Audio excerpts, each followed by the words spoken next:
Kita memandang itu sebagai sebuah pemaksaan hukum karena kita memang mendengar kabar itu adalah orderan.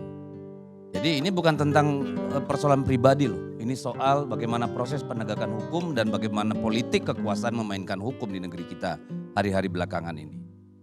Nah, ini kan sudah sangat telanjang sebenarnya bahwa KPK itu sedang melakukan operasi hukum. Ini kan semua dagelan hukum yang dilakukan oknum-oknum KPK karena melaksanakan operasi hukum akibat tekanan politik. Makanya Ibu Mega langsung bicara, lu Rosa. Gitu. Karena apa? Ini satu situasi yang sangat membahayakan kita semua, membahayakan demokrasi. Membahayakan siapapun yang bertentangan dengan nafsu angkara murka penguasa. Dan saya kira, saya nggak tahu, mudah-mudahan Oktober mimpi buruk ini berakhir, ya. Atau ya nggak tahu apakah akan diestafetkan juga, kita nggak tahu. Kalau melihat pernyataan Bu Mega, ya maka saya punya dari perspektif hukum punya kesimpulan begini. Di satu sisi ada kekurangpahaman masyarakat secara menyeluruh mengenai proses hukum pidana khususnya. Ya, karena apa? Karena seolah-olah umpamanya panggilan terhadap teman-teman di PDIP itu harus kita lihat lagi, itu undangan apa panggilan, gitu loh. Saya kira tidak banyak dimengerti orang, karena itu kemudian timbul persepsi-persepsi, oh ini politisasi, oh ini menggiring ke arah ini segala macam gitu. Padahal kita tidak tahu faktanya seperti apa. Bismillahirrahmanirrahim. Assalamualaikum warahmatullahi wabarakatuh. Sobat-sobat ngabarin kabar terkabar. Semoga selalu dalam keadaan sehat walafiat, serta diberikan rezeki yang halal, berkah, lancar, dan banyak. Pidato Ibu Megawati di Mukernas Perindo yang menyinggung tentang pemanggilan Hasto di KPK yang membuat Ibu Megawati geram, bahkan akan nyamperin Kapolri, menjadi perbincangan serius.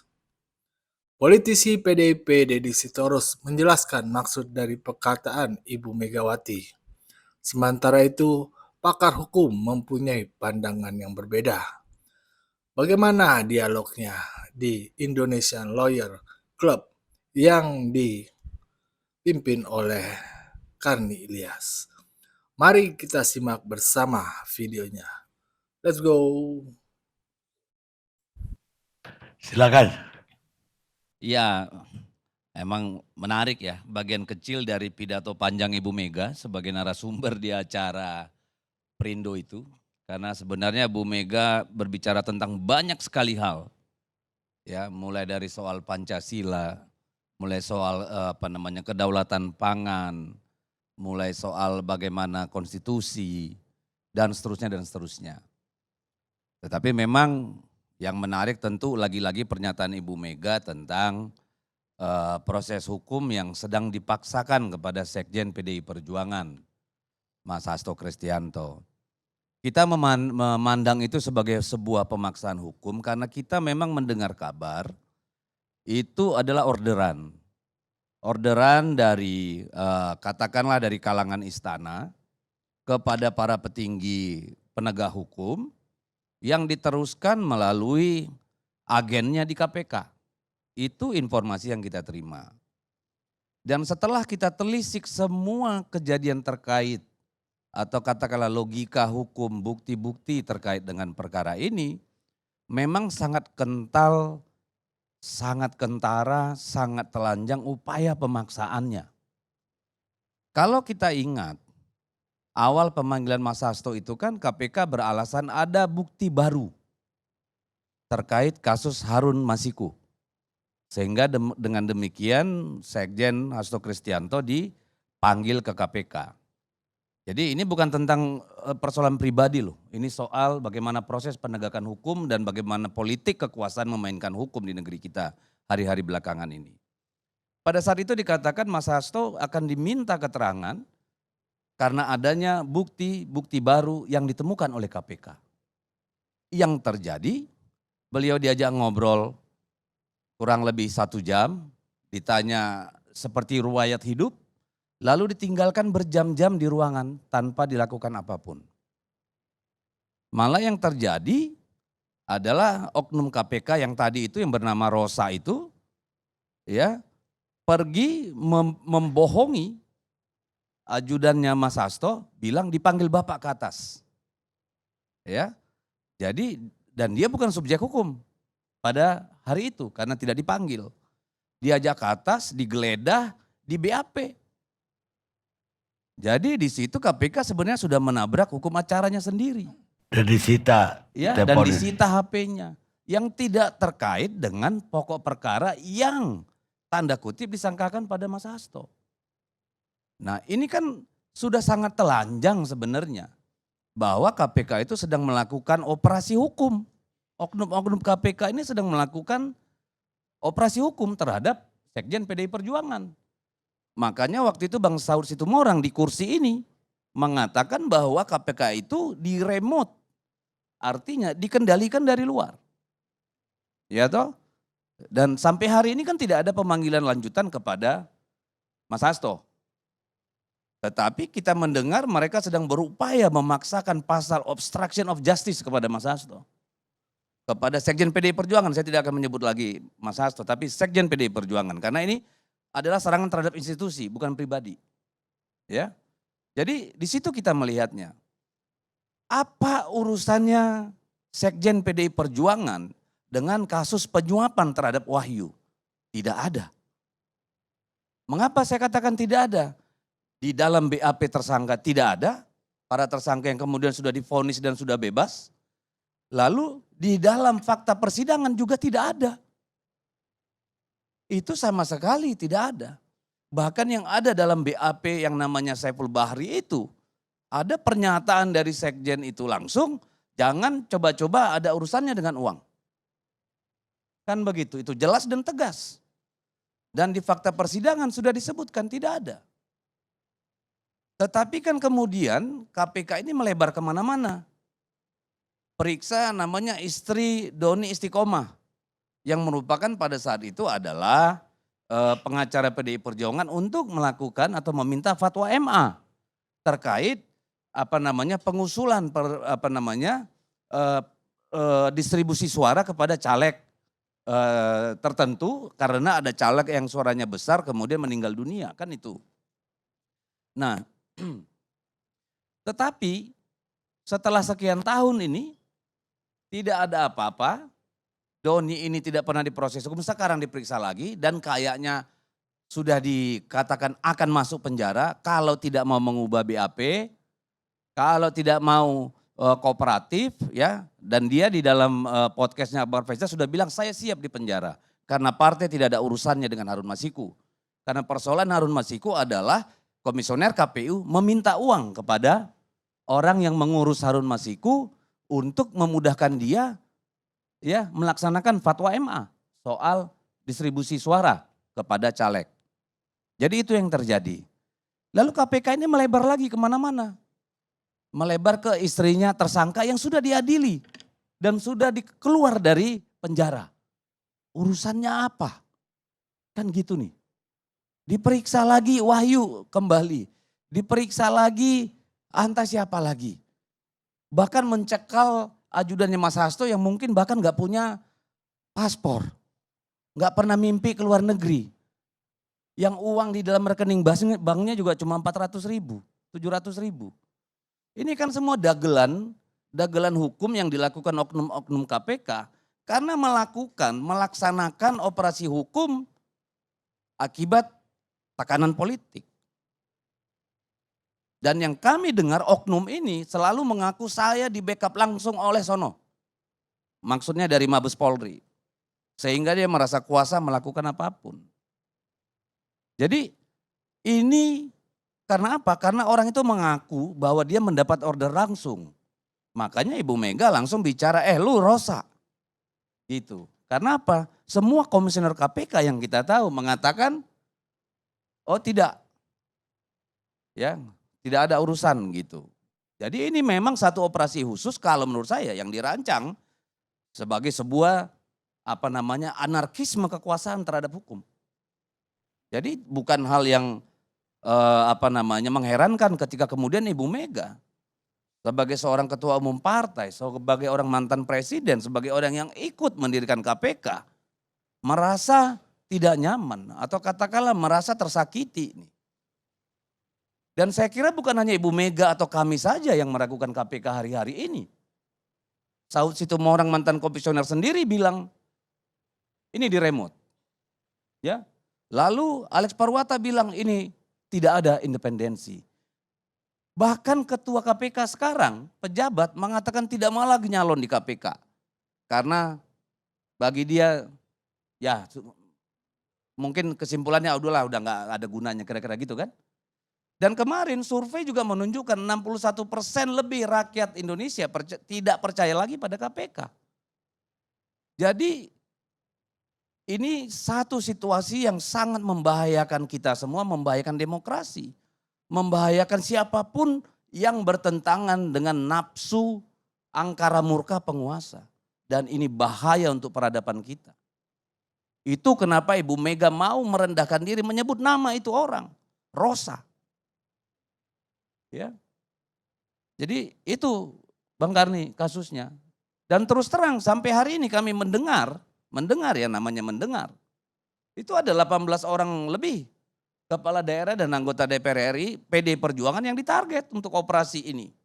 Operasi hukum dengan perintah politik ini. Wallahualam benar apa tidak. Tapi kemarin dengan kejadian tiba-tiba wali kota Semarang kena ya. Lalu misalnya di Jawa Timur anggota DPRD-nya tiba-tiba diambil semua.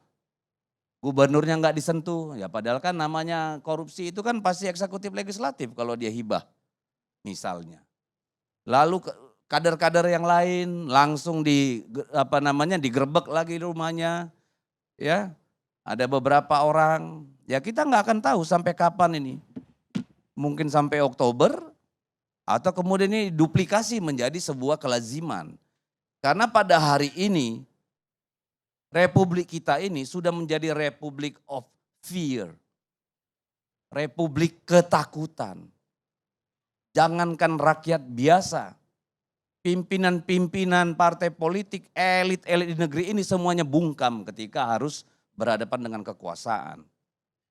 Sudah benar-benar yang namanya republik of fear tadi sudah terjadi. Tidak banyak lagi orang yang berani bersuara. Dan saya kira, saya nggak tahu mudah-mudahan Oktober mimpi buruk ini berakhir, ya. Atau ya nggak tahu apakah akan diestafetkan juga, kita nggak tahu. Tapi inilah situasi negara kita pada hari-hari ini. Dan kami di PD Perjuangan real merasakan itu. Kami sangat merasakannya. Bagaimana anggota-anggota DPR kami diminta tidak bicara, jangan terlalu keras, jangan begini, jangan begitu. Dan hal yang sama juga diceritakan teman-teman kami di DPR, bagaimana misalnya kekuasaan tertentu mau cawe-cawe menentukan siapa jadi gubernur di mana. Sampai hari ini nggak jelas tuh bakal calon untuk gubernur DKI Jakarta, Jawa Tengah, ya, Jawa Barat juga masih gonjang-ganjing. Banten juga masih digoyang-goyang semua. Jadi saya nggak tahu nih. Apakah memang ini mencerminkan perilaku kekuasaan di senja sebuah periode atau sebuah praktek baru dalam peradaban politik kita? Yang saya takut kalau semua ini justified without any correction dari kita semua, ini akan menjadi hal yang biasa. Welcome to the Republic of Fear. Terima kasih. Ada yang ingin saya tanya, kenapa Ibu Mega mau mendatangi Kapolri, bukan mendatangi Ketua KPK? Ya dari penjelasan saya kan tadi abang bisa menangkap itu. Kenapa? Kan KPK ini kan yang kita dengar komisioner semua kan lepas tangan urusan ini. Kalau abang sambungkan tuh dengan pernyataannya si Saud Situmorang soal remote-meremot, abang bisa menyimpulkan saya kira. Jadi kira-kira remote-nya ada di Trunojoyo maksudnya. Nah, itu kesimpulan abang, saya nggak mengiyakan. pakar hukum, makanya saya minta sekarang pakar hukum yang bicara. Abdul Fikar Ajar. Oke, selamat malam. Ya, kalau melihat pernyataan Bu Mega, ya maka saya punya dari perspektif hukum punya kesimpulan begini. Di satu sisi ada kekurangpahaman masyarakat secara menyeluruh mengenai proses hukum pidana khususnya. Di sisi yang lain memang ada celah di dalam institusi proses hukum pidana itu yang melahirkan ketidakpastian.